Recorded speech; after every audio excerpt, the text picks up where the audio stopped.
hallways, and as he hung there, they poked, prodded, mocked, tormented, and tore his flesh from his body. Then lava started to flow beneath him.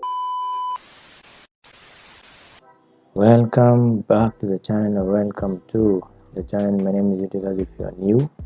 Yeah, and without wasting any time, let's get to the video. Nobody knows what the afterlife is like, except for the people who have said they do. So is HE double hockey sticks an eternal torture chamber or a big nothing in their opinion? British psychologist Margot Gray spent the early and mid-1980s studying near-death experiences, or NDEs. She found that people tended to experience 5 stages during a negative NDE: a sensation of fear and panic, going out of body, finding themselves in a black void, sensing an evil entity, and then finally entering hell. And here's the strange thing. Another study done in 2013 collected the testimonies of 50 people who had experienced the type of NDEs that Gray was talking about. There were some surprising similarities, including overwhelming feelings of foreboding, a lack of control, and despair. But strangely, while most of us think of hell in a Dante and the Divine Comedy sense, where there's all kinds of demons and fiery torment specifically designed to make you pay for the sort of person you were in life, most people who have a hellish NDE didn't experience that at all. There were very rarely reports of things like demons, and instead there were a lot of what you might think of as repressed feelings. Those chances you never took, those opportunities you let fly past you, the relationships you stayed in too long, and the people you didn't spend enough time with. It was all those things that surfaced in hell, feelings of remorse, loss, and the overwhelming agony of the realization, well, I wasted that life. I wasted my whole dang diddly life. That is what most people felt in hell, and that, researchers suggest, is why so many people change their lives when they return. But other stories are much more specific. Welcome to Heck, a friendly community. In 2014, researchers from the International Association for Near-Death Studies published their findings on what hell is, according to those who've been there, in the Journal of the Missouri State Medical Association. They found that when people came back from the dead and reported on what they'd seen there, one type of experience people often reported during their near-death experience was a void. In these cases, people found themselves in an eerie, empty void with, well, a whole lot of nothing. One woman who briefly died during childbirth said that she had felt herself flying up and out of the hospital until she was out in the middle of outer space, where she was left floating and alone. Another woman who also died briefly in childbirth remembered a similar situation, saying, "I realized that this was eternity, that this was what forever was going to be. I felt the aloneness, the emptiness of space, the vastness of the universe, except for me, a mere ball of light, screaming." So, yikes. It's not just a childbirth thing either. A man who nearly died after being attacked by a hitchhiker had a similar experience, where he was left in the blackness of space and what seemed like an eternity went by. I fully lived it in this misery. I was only allowed to think and reflect. I can be all alone. Something terrible once happened to a 6-year-old boy named Scott. In 1995, he was hit by a car, severely injured, and was found to have no pulse. Scott regained consciousness about 8 hours later, and his physician, Richard J. Bonifant, PhD, took extensive notes on what Scott later said he saw. According to Bonifant's notes, Scott reported that after hearing his father talking to him, he found himself standing at what he described as a vortex-like tunnel in a bad, dark place. He described the tunnel as looking like a tornado lying flat on the ground. He was pulled into the tunnel, and there he met the devil. It was a clawed creature covered in sores and slime, and what flesh there was scabby and rotting away. Scott later described this as a bad, dark place and said that an angel came and took him away to a dungeon. Not, he said, a dungeon with chains, but to an empty but safe room with no windows or doors. The devil couldn't get him there, the angel explained, and while hell was a bad, dark place, this was a good, dark place that felt safe instead of scary. Satan, your father who is no longer in heaven, he is coming and he is angry. So what do you want me to do about it? Fight him? Interestingly, Scott was asked to draw pictures of the devil and the angel both when he originally described them, and 4 years later in 1999. His later drawing of the devil was more along the lines of what adults typically describe as devilish, and that might imply something you don't want to think too much about. You don't have the nerve. Like hell I don't. In 1860, So, yeah, children do have wild imaginations. Yeah, it could be true, yeah, what you saw, but yeah, personal testimonies are usually not very reliable, you know, like people lie, like people get confused. Like I remember one day I had I drank something. It was a medicine I was allergic to, and I saw something. I saw things that you'd consider them like demons or something, and or something like that. So yeah, but I'm not going to sit here and tell you that I saw demons. So yeah, it's your mind is a wild place. St. John Bosco was escorted straight to hell. He wrote that it started when he was walking across a lifeless desert and his guide brought him to a road. It was wide and neatly paved, lined with hedges and roses, and it was so easy to walk down that he seemed to glide along, while thinking that the return journey would be very difficult. It was only when he realized that some of his students were walking beside him and occasionally falling that he noticed well-concealed traps along the road, traps that would trip and grab at his students, sending them running down the path in terror if they managed to gain their feet. The traps were inscribed with the 7 deadly sins and controlled by demons. The road to hell, it turns out, is pretty tricksy. The road got steeper and steeper, the air got hotter and hotter, and the hedges and roses were soon replaced with red flames and green smoke. It wasn't long before bronze gates blocked the way, the gates of hell. As they stood, they saw people running down the path, fleeing from God's wrath. Every time one approached the gates, they would open, revealing a flaming furnace beyond. What else was beyond? Everlasting punishment, the weeping and gnashing of teeth, and no peace to the wicked. This is not what I expected this place to look like at all. Yeah, we got totally lied to by our album covers, man. After Matthew Botsford took a straight bullet to the head, he spent 27 days in a coma. When he woke, he told the Christian Post that he had seen something incredible, hell, as it really and truly existed. And nope, it wasn't a place that anyone should actually want to go. Botsford said that his experiences in hell started when he materialized in his full bodily form. Like, who would want to go there, you know?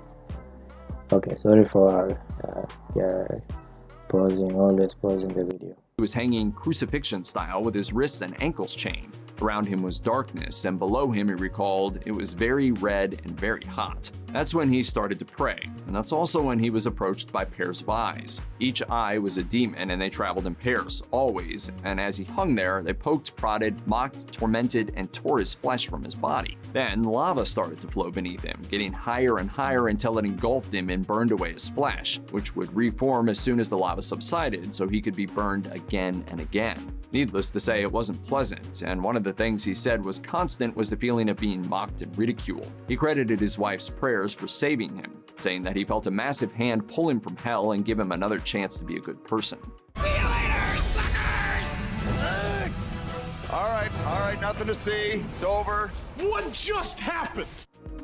The Vision of Tundale is an incredibly obscure work from 12th century Ireland, and it starts with, as you might expect, the sudden death of a man named Tundale, who was seized by a fit and collapses. Post-death, Tundale is approached by his guardian angel, and he's lectured for ignoring the angel while he was alive. So he's going to get an up-close and personal look at what comes next. It's pretty terrible. Tundale walks through different areas and sees what happens to people based on their sins. Murderers, for example, are dunked in a terrible-smelling pit of fire where they melt, only to be reformed and have it happen all over again, which is disturbingly similar to what Matthew Botsford would claim to experience centuries later. Tundale's accounts describe the proud who have fallen off a narrow bridge into a pit of fire and brimstone. Thieves fall into a burning lake full of vicious beasts, and those who sinned in a more sexual way are tortured in an oven, hacked to bits, reassembled, and hacked to pieces again. Lustful members of the clergy, however, are instead eaten by a giant bird and infested with vermin. It's only at the very end that Tundale meets Satan, the source of eternal pain and torment. Even as he tortures the souls that wind up in hell, he feels all of the pain himself in his own torment. So that's neat. Welcome to hell. Who gives a free hell? Sister Josefa Menendez was born in Spain in 1890, and according to JHS, she was only a sister for 4 years prior to her death in 1923. When she died, she left behind writings that she kept private before her passing. When they were read, her fellow sisters realized that what she had left behind were what appeared to be first-hand accounts of the afterlife. She wrote that she had repeatedly been escorted to hell so that she might issue warnings for the living while they still had a chance to repent. She wrote of some of the tortures she suffered, in one entry detailing the pure horror, describing, "I was pushed into one of those fiery cavities and pressed, as it were, between burning planks, and sharp nails and red-hot iron seemed to be piercing my flesh." She described the smell, too. Burning flesh, tar, and sulfur, and the sight of scores and scores of people falling into the massive pit. She even claimed to have gotten a glimpse of devils and demons as they sat around and schemed. You're the batter. No, you're the batter. You gotta lie down in the thing and close the lid, your guts come out in the tiny squares, and that makes the waffle. She also revealed, rather surprisingly, that there were plenty of nuns and priests there too, cursing their vows and sinful natures for condemning them to this place of ongoing, constant, oh-so-complete torture. According to the National Catholic Register, St. Faustina's visit to hell came in October of 1936. She was on an 8-day retreat when an angel approached her and escorted her into hell. When she returned, she wrote about it in her diary. Faustina wrote that hell was filled with both darkness and a fire that will penetrate the soul without destroying it, a terrible suffering. Like others, she said that she had seen different areas where the punishment fit the crime, so to speak. Each soul condemned to hell would be given a punishment specific to the type of person they had been in life. Punishments, she wrote, included things like terrible pain, and an existence in a suffocating stench, obscurity, remorse, desperation, loathing, and the knowledge that the pain and agony of the moment is going to be there for eternity. Okay, question before we continue. So, are there any NDAs or near-death experiences from other people who are not like Christian, like Muslims or rather another religion who have had these experiences? Just something that I'd like to look into, because I doubt is Christian specific, but I think I've seen a few videos of Muslims saying that they have had similar experiences. In case that doesn't sound super terrible, she wrote these ominous words too. Inasmuch as is revealed and written about hell is only a pale shadow of the reality. Not all reports of hell are fire and brimstone or desolate nothingness. Some are weird. Ted, what? Don't fear the Reaper. I heard that. The Express picked up the story of a man named Michael. He was declared clinically dead after suffering from pancreatitis and sepsis, and when he returned, he had a heck of a story for the Near-Death Experience Research Foundation. He said that he found himself in a dark and eerie world, populated by giant red dragons. He wasn't alone either. There were other people. Some were being held in what looked to him to be carts as the people screamed and bled out. Michael then said one of the red dragons started chasing him until he was saved by someone riding a gold dragon. The visions didn't end though. He ended up in a snow-covered airport with biting winds. He saw his children briefly and a tram that was so covered with ice that he couldn't get to them. That's terrifying, but he also says that inside the tram with them was a fountain of grape juice, and that's about where he woke up. Okay, these stories are very interesting. Yeah, I have watched a few videos like this of people claiming to have died.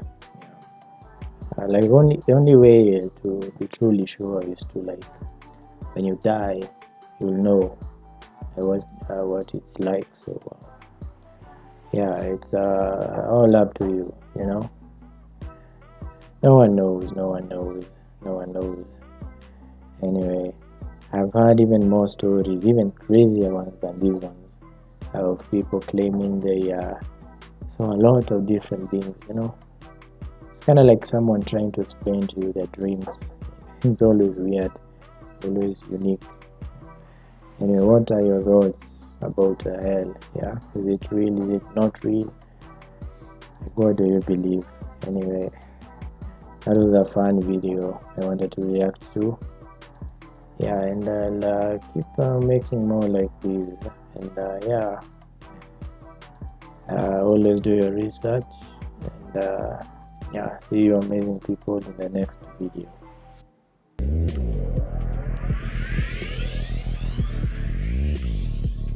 Kick.